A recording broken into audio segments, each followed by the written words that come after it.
ஒரு ஊர்ல கணவர்கள் விற்கப்படும் அப்படின்னு புதுசா கடை திறக்கப்படுது. அந்த கடை வாசல்ல ஒரு 3 ரூல் போட்டு எழுதியிருக்கு. ஃபர்ஸ்ட் ரூல் வந்து கடைக்கு ஒரு தடவை தான் வரணும். செகண்ட், கடையில மொத்தம் 6 ஃப்ளோர் இருக்கு. ஒவ்வொரு ஃப்ளோர்லயும் இருக்கிற ஆண்களோட தகுதிகள் மேல போக போக அதிகமாயிட்டே போகும். தேர்ட் என்னன்னா, ஒரு ஃப்ளோர்ல இருந்து மேலே போயிட்டா மறுபடியும் கீழே வர முடியாது, அப்படியே வெளியே தான் போக முடியும். இதெல்லாம் படிச்சுட்டு ஒரு பொண்ணு கணவரை வாங்குறதுக்கு கடைக்கு வர்றாங்க. ஃபர்ஸ்ட் ஃப்ளோருக்கு போறாங்க. அங்க ஒரு ரூல் எழுதியிருக்கு. இங்க இருக்கக்கூடிய கணவர்கள் எல்லாமே கடவுள் நம்பிக்கை உள்ளவங்க ப்ளஸ் வேலை உள்ளவங்க அப்படின்னு இருக்கு.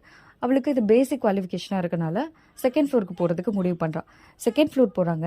அங்கே கடவுள் நம்பிக்கை உள்ளவங்க, வேலை உள்ளவங்க ப்ளஸ் குழந்தைங்க மேலே அன்பு செலுத்துறவங்க, இதுவும் அவளுக்கு பேசிக்காகவே தெரியுது. அடுத்து தேர்ட் ஃப்ளோர் போகிறான். இங்கே கடவுள் நம்பிக்கை இருக்கிறவங்க, வேலை இருக்குது, குழந்தைங்க மேலே அன்பாக இருப்பாங்க ப்ளஸ் அழகானவங்க அப்படின்னு எழுதியிருக்கு. அந்த பொண்ணு அழகானவங்கன்னு பார்த்ததும், ஆஹா, 3வது ஃப்ளோரில் இவ்வளோ தகுதி இருந்தா மேலே போக போக இன்னும் எவ்வளோ தகுதி இருக்கும் அப்படின்னு நினச்சிட்டு 4th ஃப்ளோர் போகிறாங்க. அங்கே கடவுள் மேலே நம்பிக்கை இருக்கிறவங்க, வேலை இருக்கிறவங்க, குழந்தைங்க மேலே அன்பு செலுத்துறவங்க, அழகானவங்க ப்ளஸ் வீட்டு வேலைகளில் மனைவிக்கு ஹெல்ப் பண்ணுவாங்க. இதை விட வேற என்ன வேணும்? கடவுளே, மேலே என்ன இருக்குன்னு தெரிஞ்சுக்கணும் அப்படின்னு சொல்லிட்டு 5வது ஃப்ளோருக்கும் போகிறாங்க.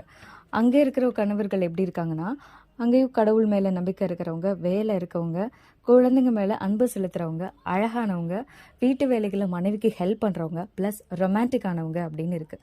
அவ்வளோதான். அந்த பொண்ணுக்கு சந்தோஷம் தாங்க முடியல. சரி, இங்கேயே யாராவது செலக்ட் பண்ணலாம் அப்படின்னு பார்த்தா லாஸ்ட் ஃப்ளோரில் இருக்கிறதையும் தெரிஞ்சுக்கணும் அப்படின்னு தோணுது அவளுக்கு. 6th ஃப்ளோர் போகிறா. அங்கே போர்டில் என்ன எழுதியிருக்கானா, இந்த ஃப்ளோரில் கணவர்கள் யாரும் இல்லை, வெளியே போயிடுங்க அப்படின்னு இருக்குது.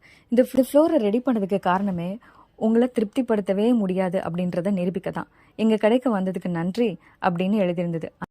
மாரல் ஆஃப் த ஸ்டோரி, மனசு நிறைவடைஞ்சாதான் நம்ம எவ்வளோ உயரத்துக்கு போனாலும் சந்தோஷமும் நிம்மதியும் இருக்கும். அப்படி நிறைவடையலை அப்படின்னா வாழ்க்கையை சந்தோஷமாக வாழ முடியாது. சாட்டிஸ்ஃபைட், இதுதான் லைஃப்பை ஹாப்பியாக வச்சுக்கிறதுக்கான ஒரு மந்திரம்.